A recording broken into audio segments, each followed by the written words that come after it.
This graphics card may very well be the worst card to ever have the GTX name involved. Usually they'd call it a GS or a GT, but no.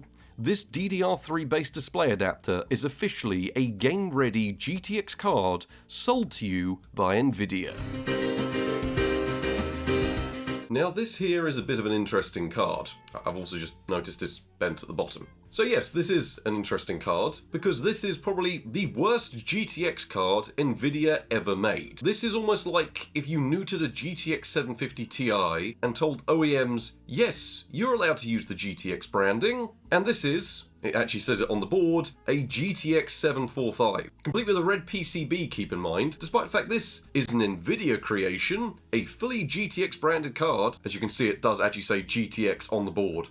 Doesn't look it though, does it? And I want to find out, how does the worst GTX card that's ever been made actually perform? This does support DirectX 12, this has 4GB of VRAM, this has modern drivers. It's just a bit, well, crap, isn't it? I mean, look at it. But a lot of people have requested to see a video on this. This card, though, is as deceptive as it sounds. This was the cheapest way that OEMs like Dell, HP, Lenovo could brand their PCs game ready and GTX prepared. So I don't know who's at blame here, because as much as the OEMs were the ones calling this thing game ready, well, it was Nvidia that sold it to them as a GTX card. I mean, I got this in an Alienware PC. That tells you exactly what you need to know. They were putting these things in an Alienware and saying, that's good for gaming. And to be fair, it worked okay last time we looked at it, but we didn't take a thorough look at it because, I mean, it was in an Alienware system that was cheap off eBay. We may even already have drivers on here, because the reason I want to look at this is I now know what the fully fledged 750 Ti performs like. And this is, it's pretty much cut in half and then neutered more. So about as disappointing as you can expect, given how good the 750 Ti seemed to be. On pricing, if you thought the 750 Ti was a rip-off, these are still 30 quid. That's right, because of that 4 gigs of VRAM, people think these things are worth money. But given the low profile form factor, given the 4 gigs of VRAM, these are still catching people off guard on the market today. They see GTX, they see 4 gigs of VRAM, they see probably Nvidia, and they think, yeah, that'll do. And I still get people asking me, are these any good? So why don't we find out? There are drivers for this year, in 2026, and we do actually have the specifications. Let's just give these a quick read. It's been a while since we've had a little bit of dirge on the channel. It is based on Maxwell, so it's the same architecture as 750 Ti, GM107, 28 nanometers, it runs up-to-date drivers, and you get, that's right, 4 gigs of VRAM, but it's DDR3. Yep, we're back to that era. 384 shader units, 16 ROPs, 24 TMUs. I have no idea what this supports at all. Oh, it has detected the latest game-ready update, 582.28. Download these, please. Right, I think what we're going to do today is, there's not really too much to say on the history. I could probably recap it off the top of my head. 2014, they released a 750 Ti, everyone loves it, you whack it in any system, and it'll run all your games. They start cutting it down, you get some okay GT variants like the GT 740, which is okay, but not exactly spectacular, and then they come out with this mysterious thing, which they give the GTX name. So despite being worse than all other releases, they make it sound like it's one step down from the GTX 750. Those specifications are not one step down from the GTX 750. That is an insult to everyone, their humanity, and their sanity. I'm sure I'll throw up some eBay pricing in case there are any at good value. If they are good value, maybe that's why people are interested. If they're terrible value, well, we know why. It's got that name. People assume that this has anything to do with the 750 Ti, but other than the underlying architecture, it has almost nothing to do with it. But let's get these installed. I want to run it through 3D Mark. I want to see if it overclocks, and I want to try an A game of some sort, just off the bat. I don't know what it's going to be able to actually do, but maybe something. Honestly, the more I've been outside having my cup of tea thinking about this, the more deplorable I feel about its existence. Because I was just thinking, the fact this shipped in an Alienware, which is where mine came from. Why? Why would you do this? But no, it does appear that it still works and is still supported, because it's advertising Arc Raiders to us and is saying, yes, we are on the latest driver version, so that still works. I achieved a great or better score during Lunar New Year. That's good. Mostly I just don't get why you'd give it the GTX name. The closest thing I can think of this is similar is when the Russians released the GTX 340, which was an overclocked binned GT 340. I think that was the card. That's the closest thing I can think of, but that was not an official GTX card. Whereas this is officially a GTX card, to the stage where if we run Time Spy, it's going to give us the results for a GTX 745. How pitifully bad is this going to be? Oh, it's failed at the first hurdle. It's not even launched Time Spy in the right window. It is literally half a GTX 750 Ti, probably under half. It may see highs of possibly 4.1. It did. 4.1 FPS. 4.2! Oh, look how exciting it is getting excited. 4.3! Oh, is it going to hit 5 FPS? Oh my god. 5.9 FPS there at the end. Well done. Well done, ladies and gentlemen. I didn't think we'd see 5.9 FPS out of this. How is that good? We scored 653. That is lower than a GTX 480. And that doesn't even really support DirectX 12. The slider tops out at 135 megahertz. We gain 1 frame per second. Maybe the memory is the limit. DDR3. You can't even overclock the thing because it dies. Who is BIOS modding a GTX 745? Nvidia was when they named it. That's about all the BIOS modding that should ever be done, and it shouldn't have been done. Right, so we can do about maxed out on the core and 150 megahertz on the memory. This one's just for me. Steel Nomad. Steel Nomad is intensive. It is a brutal benchmark, and I do like running it. But this is the first time we've not had a VRAM warning. Apparently 4 gigs of DDR3, perfect for Steel Nomad. Every other graphics card we've run this on gives us a VRAM warning. Here we are. Apparently this should be all good. 1.7 FPS. It's still using over the 4 gigs of VRAM we've got. It's actually really stressing it out. The graphics card has hit 70 degrees doing this. Has anyone ever ran this before? It's struggling to load. That's because the result's so good. Legendary. That's actually a better score than the 750 Ti. And I know that's because it's got 4 gigs of VRAM rather than 2. If Nvidia knew back then and knew they could market this, they would say this is a long-lived OEM card because it may have taken 12 years, but this is finally better than the 750 Ti. They've finally done it.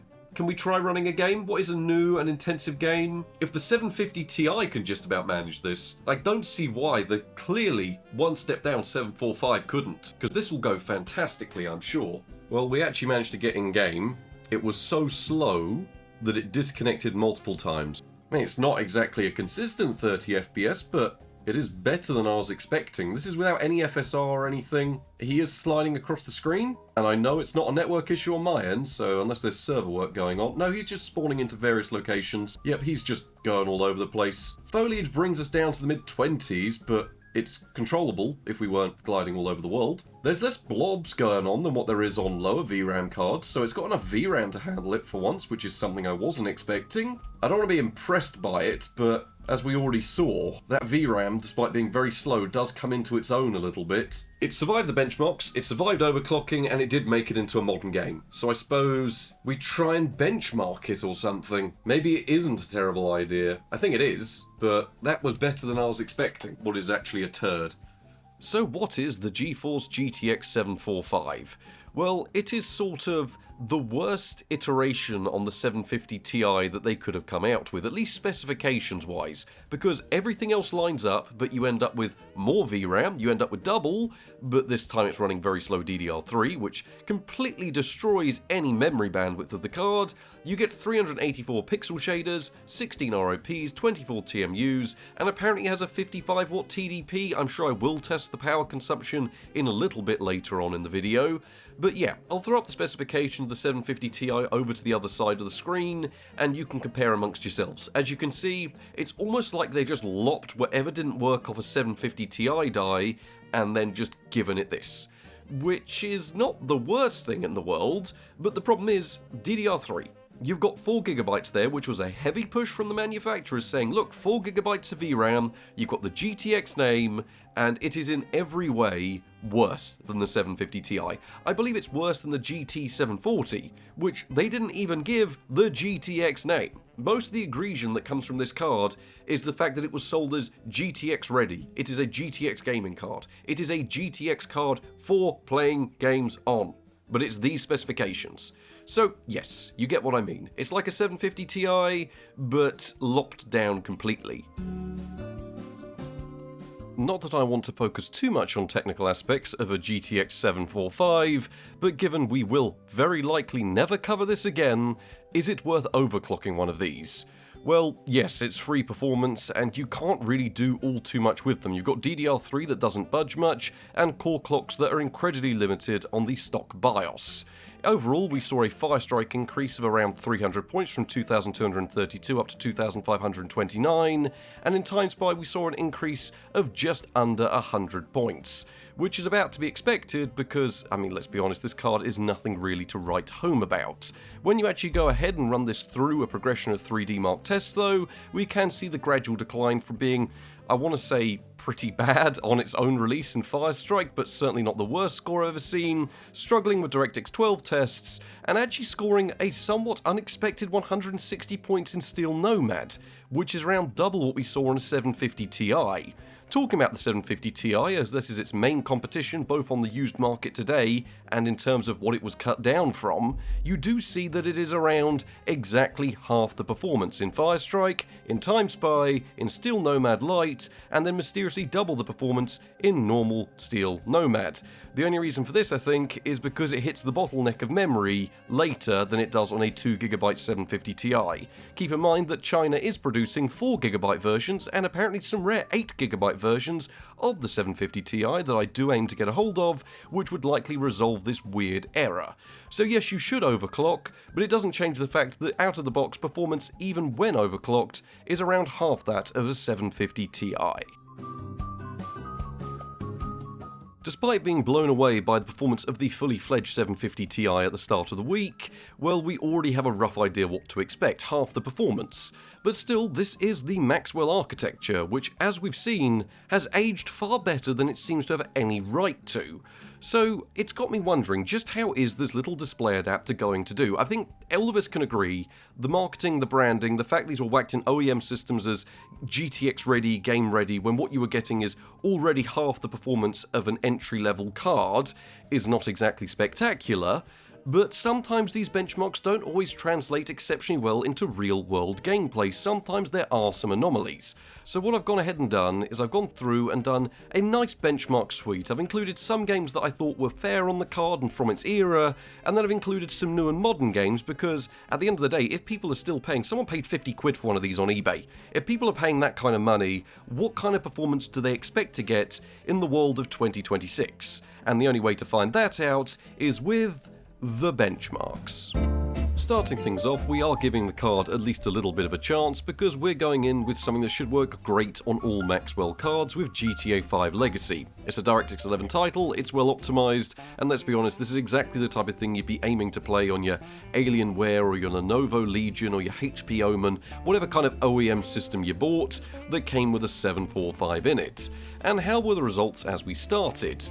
Well, in single player, we saw 36 FPS on average, with 1% lows down to 32 FPS. There was one really long lag spike, which is where I thought the game had crashed, but no, it was just a 10-second long lag spike that eventually just ended.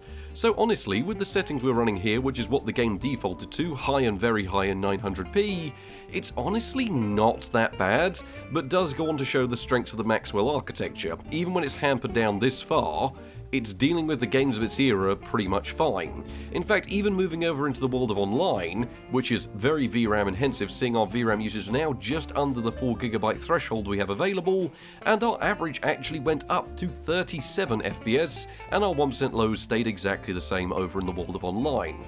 Now, I'm not exactly going to call the 745 an amazing card for this, but this is a result I wasn't expecting. Usually online is a bit sporadic and doesn't really offer you any performance gain in the legacy version, but here we did actually see ever so slightly better performance.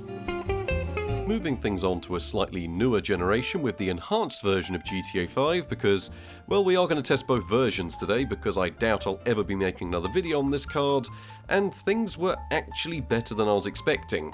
The game did default to a 1080p resolution, which was more or less unplayable given the hampered memory bandwidth on the card, but dropping this back to 900p like we ran the legacy version actually worked okay. We were running with normal settings plus HBAO enabled, and also TAA enabled as well, which is how the game had already defaulted itself.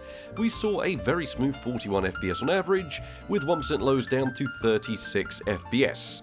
I honestly wasn't really expecting this, given this is a DirectX 12 title, and the architecture doesn't inherently deal with this very well, but praise where it's due, this is actually really rather decent, to be honest. Moving into the world of online, and we saw that things got a little bit better in terms of average, with now 43 FPS on average, but our 1% lows were hurt slightly, down to 1% lows of 35 FPS. So honestly, across the board, all versions of GTA 5 work fine. Even the enhanced versions, both single player and online, work, which they shouldn't, but they do, which really goes to praise the Maxwell architecture, because I want to blame it on something that isn't this card. Moving on to Counter-Strike 2, and things certainly are interesting. With the low settings in 1080p, we saw 53 FPS on average, with 1% lows down to 41 FPS. Which doesn't sound too bad, but you've got to keep in mind that during very heavy sections this could be as low as 30 FPS, and some of the more intensive maps, well, you'd be seeing pretty much a constant 30 FPS average, so not exactly great. However, if we move into the more popular resolution of 1280 by 960 with the same low settings, we see our average double up to 101 FPS, and our 1% lows become a bit more steady at just north of 60 FPS. It's worth noting it could drop beneath these from time to time, but generally you're not going to be running into all too many problems. I went into a deathmatch on Nuke, and there was no problems whatsoever with the frame rate, and it was smooth enough and controllable. So it pains me once again, but the GTX 745 is doing the job it was designed to do. It hasn't got to run the games at the highest settings, it hasn't got to run them at the highest resolutions, all it has to do is achieve a playable frame rate. And even in titles like Counter-Strike 2, well, it's only going and doing just that. When moving back to CSGO, which is the type of thing people are probably playing on the pre-built systems this came with, and the performance, once again it pains me to say it, Maxwell, even in this dirgy form, deals with it remarkably well. With the competitive settings, so low everything and high shadows in a 1080p resolution, when entering even competitive matches, we saw around 102 FPS on average, with 1% lows down to around 74 FPS, with the game hovering anywhere from sort of 80 to 90 FPS when lots was going on and there was heavy action.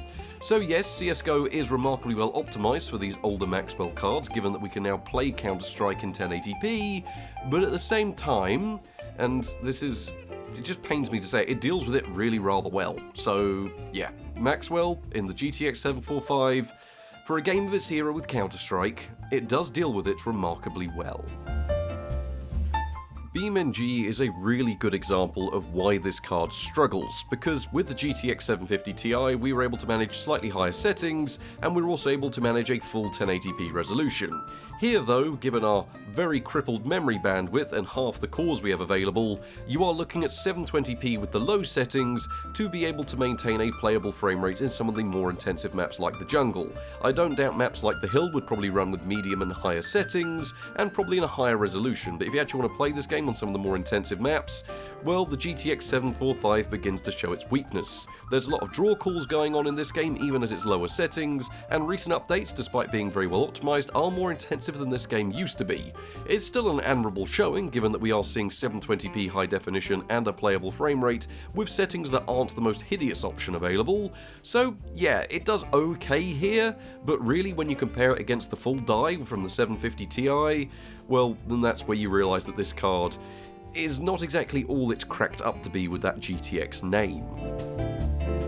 Well, we have already seen the card start Arc Raiders, admittedly with some rather questionable server issues, but the game has done an update since then which apparently should have resolved these. I think it was in a bug fix patch note, so hopefully this should go all well.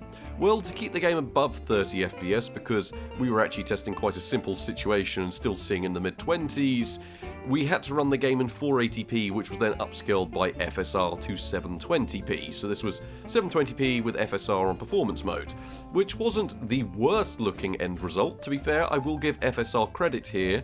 It is probably one of its best implementations that I've personally seen here in Arc Raiders. So it wasn't too smeary, it wasn't too ugly, and to be fair, if you're not looking too hard at the screen, it doesn't look too far off a native 720p image. Still, at the end of the day, we are now talking standard definition resolutions to be able to play the latest games.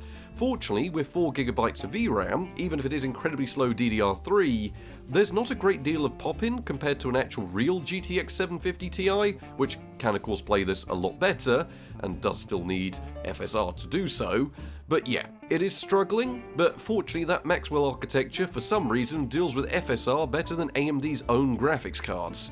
meaning that AMD has inadvertently extended the life of what I want to call an absolute abomination to the GTX line. Given this is the worst that Maxwell has to offer, and we did actually get Cyberpunk running pretty smoothly on a GTX 750 Ti at pretty much a locked 30 FPS, how does it handle itself at the very worst end of things? Well, even with the game upscaling from 360p, keep in mind FSR in Cyberpunk does have quite the performance hit and doesn't help out a lot of the time. Really, we would have been better off trying to get a native 360p, but I doubt you'd be able to see anything at all in this game. I've got plans for a Cyberpunk tweaking low VRAM challenge at some point in the future anyway. But the point remains that the game was just about controllable when not much was going on, and we saw 27 FPS on average, with 1% lows down to around the low 20s. So yes, admirable that a card that was, well, the worst GTX card ever made can even launch this game. Even more admirable that it gets close to 30 FPS, but neither of this makes it playable. Let's be honest, the card it was cut down from, the 750 Ti, is really as low as you'd want to go in Cyberpunk, and this really just strengthens that claim, because it's controllable in places, but it looks hideous, and it slows down dramatically the moment anything is actually happening.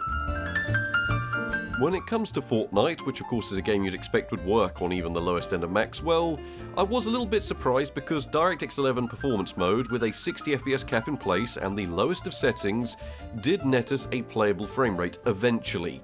For the first few minutes of gameplay on the start of, it was almost sporadic. Some rounds would be fine, others would be rather stuttery for the first couple of minutes, and then it would stabilise in and around the 60 FPS figure, pretty much bouncing between 50 and 60 FPS. It was always controllable, and the frame drops weren't bad. It was only in the first initial moments of gameplay where it was at its worst. So Fortnite was fine, provided you don't mind letting the frame rate stabilise. And yeah, I haven't really got much to complain about here. It doesn't look great, but people play it with these settings, it's managing a 1080p resolution, and it's staying near enough to 60 FPS that I can't complain. Is it as good as a 750 Ti? Absolutely not, because that was a lot more stable. Is it definitely passable for what is more or less a display adapter being sold as a GTX card? I'd definitely say so. M&B Bannerlord, an exceptionally optimised title, but one that we have seen struggle a little bit with the Maxwell architecture. The game defaulted to low settings in 900p, and usually it's fairly good about detecting how it wants to run. So I thought, you know what, we'll let it run through this first, and this was pretty much the best way of playing the game. This built-in benchmark is very reminiscent of the late game, and this returned us 48 FPS on average, with 1% lows down to 34 FPS, which overall, that's a pretty good result.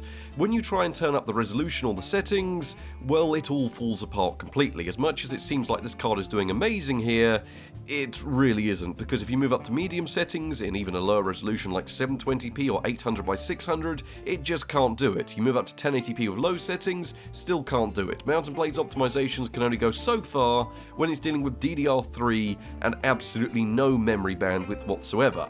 So Mount & Blade Bannerlord is playable, but best with these specific settings. Ever the interesting one with PUBG, given that likely people that were buying these types of systems back in the day would have been dealing with a version of this game that is, if anything, less optimised than it is today. With very low settings in DirectX 11.1, we did eke out a slightly playable average of 38 FPS, with 1% lows down to 26 FPS. Not exactly what I'd call a spectacular showing from the graphics card, but was one that would eventually stabilise into a playable frame rate. In a very similar vein to Fortnite, the first few minutes of gameplay, regardless of if it's your first game or your third, would take a little bit of time to actually get used to actually running on the system.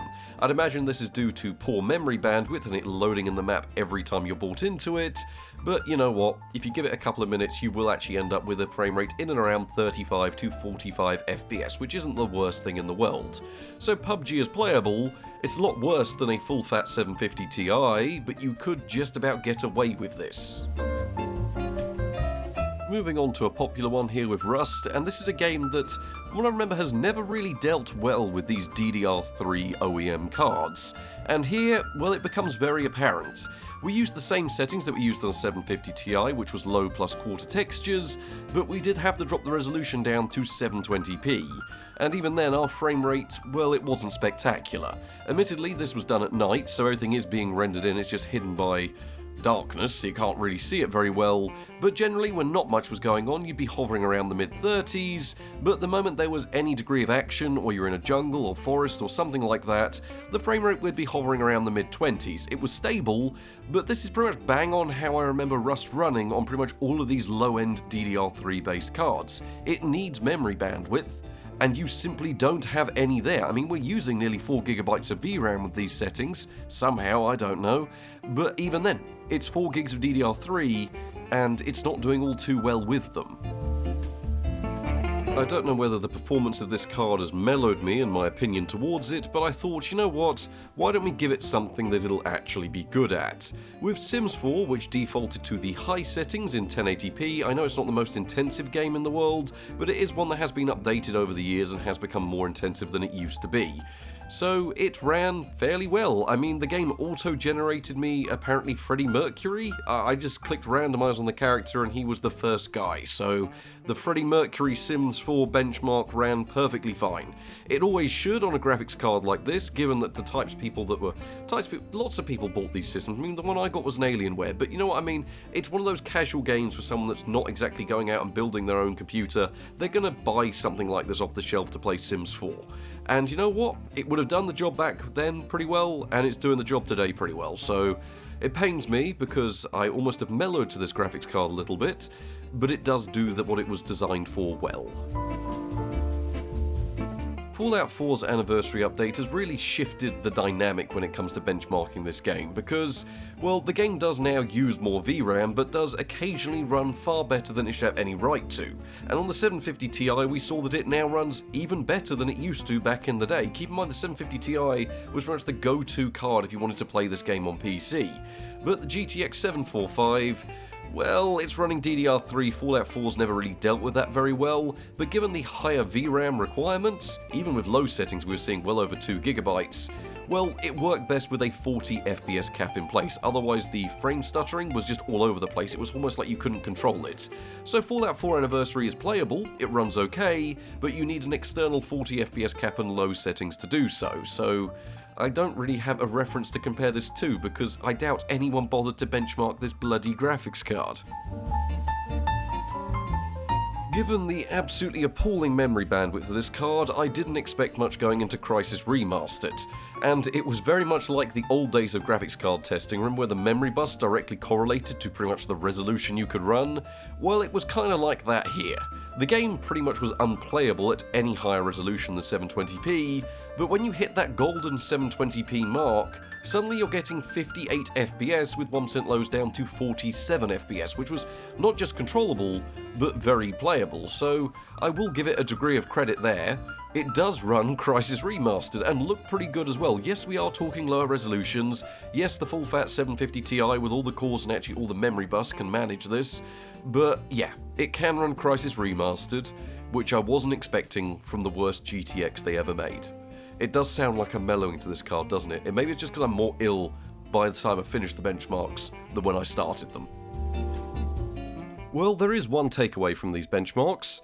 The Maxwell architecture was incredible for what it was, because here we have what is essentially a low-power display adapter sold as a gaming card, and it pains me to say this because I'm now the next day on from doing the benchmarks, and I've been reflecting on this a little bit, because for games of its era, no, it's not good, but it does play the games with high settings, or competitive settings in the case of Counter-Strike Go and things like that, and is still just about lingering on in 2026.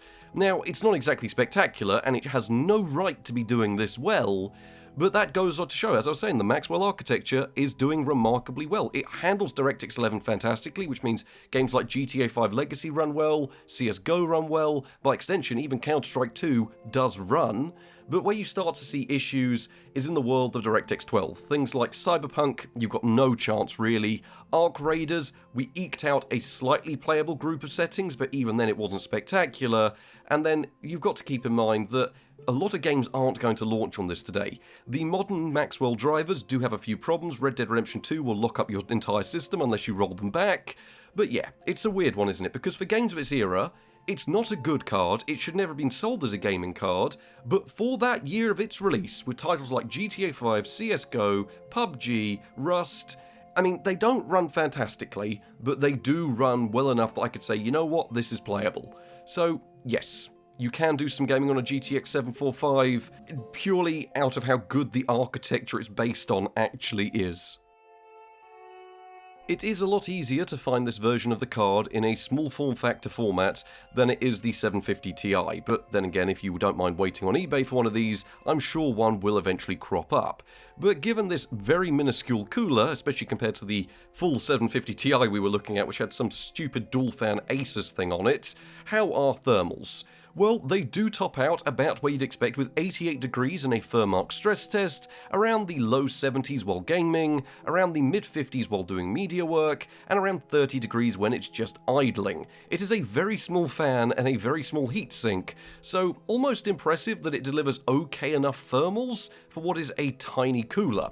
The reason for this though, power consumption is pretty much nothing. 23 watts in Furmark, 18 watts while gaming, 13 watts while doing media work such as recording and encoding, and 3 watts while idle. So yes, it's an efficient card, but then again, so was the full-fat 750 Ti, which you can bring down to almost these levels of figures with just a little bit of tweaking, and then you still maintain good performance. So it's one of the reasons why OEMs loved it, because you could whack this in any system. You could use a 150 watt power supply and probably still get away with this in there and call it a gaming PC. Now, you can still access some of the extra features offered to you for it being an Nvidia card through the GeForce experience. The best way of doing so is going back to download some of the older drivers and then updating them either manually or through the GeForce experience. It's a bit of a weird method to do so, but this is your best method to actually get these features working, because GeForce now, I don't believe it's supported on Maxwell, so you do lose a lot of these features, such as shadow play and the overlay, bits and pieces like that, which can be quite fun to mess around with and do give you some detailed information. One thing that did surprise me is that you do actually have a built-in NVENC encoder on the GTX 745.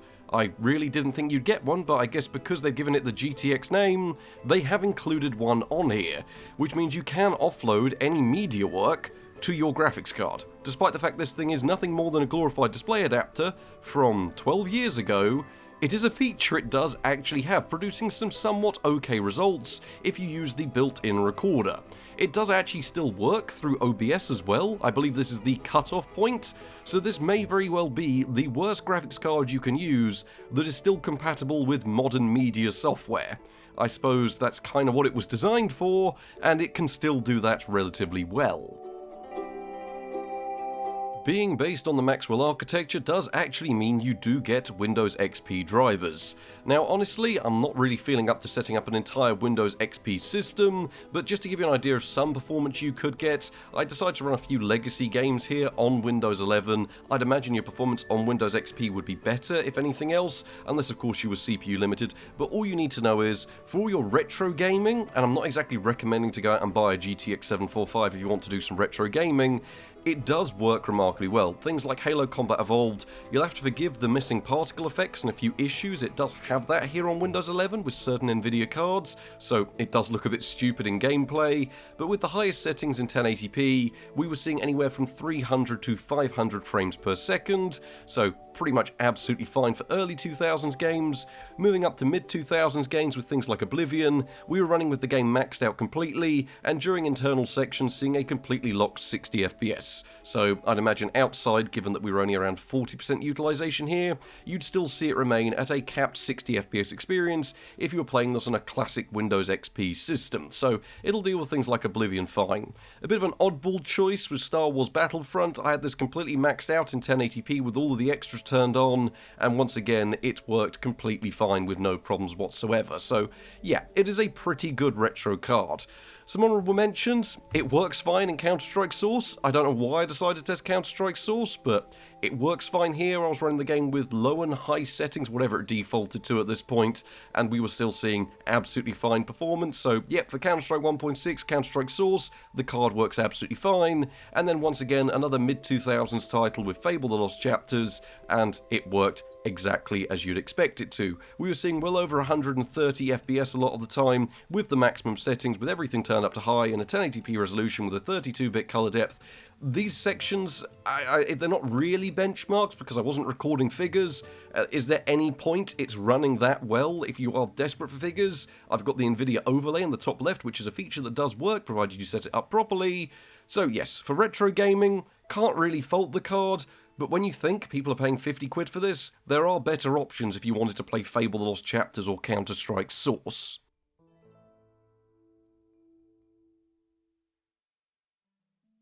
So Nvidia's GTX 745, possibly the worst GTX card Nvidia has ever made. And to be fair, it's done its job. To be a rip-off card for OEMs to sell to you as a gaming device, it does run games of its era somewhat okay. I mean, you can't really take away from the fact games like Skyrim, GTA 5 Legacy, Counter-Strike Go, the types of things people would have been playing on a system that would have come with this back in the day, you're looking at 900p to 1080p with medium to high settings, which for most people, with the auto-detect feature, would have been good enough. Does it excuse the fact that this is really a 750 Ti chopped in half? Probably not, but it does actually include a lot of the 750 Ti's features, just crammed into a weird OEM special variant. I think one of the main things that makes this so egregious though is the DDR3 memory. Everyone that was buying graphics cards back then will remember these low-end display adapters which people were paying good money for because they came with more VRAM. Despite the fact that it doesn't even really qualify as VRAM because it's probably slower than my system RAM is given that it's DDR3. So yeah, the card works okay. At the end of the day, giving it the GTX name just so OEMs could brand their systems game ready is a little bit of a con, but I'm probably not as pessimistic towards this card now as I was at the start. Do I think it's a complete rip-off at 50 quid? Yeah, I wouldn't touch this thing with a barge pole. Do I think if you could get one of these for maybe £5? Yeah, it works alright, it does okay, you'll be able to play a few games on it and whack it in any system. The problem is, the 750 Ti is cheaper than this, and the 750 Ti is already expensive to the stage where you could buy a 1060 or an RX 480 for the same price as we discovered at the start of the week. So yeah, it really is the card for no one, because at the time it was okay, it's a bit disappointing specification-wise, but now it seems like an OEM special people are trying to rip other people off on eBay. I suppose if their card dies and they're looking for a like-for-like replacement, they don't know if they can upgrade, then that's why people are buying these. But anyway, thank you all very much for joining me. This video has been... I don't even know what this video has been. It's been the week of Maxwell, really, hasn't it? We've seen it pop up on the channel 3 times this week. I don't think I've ever uploaded 3 times in a week before, but anyway. Thank you all very much for watching, and good night.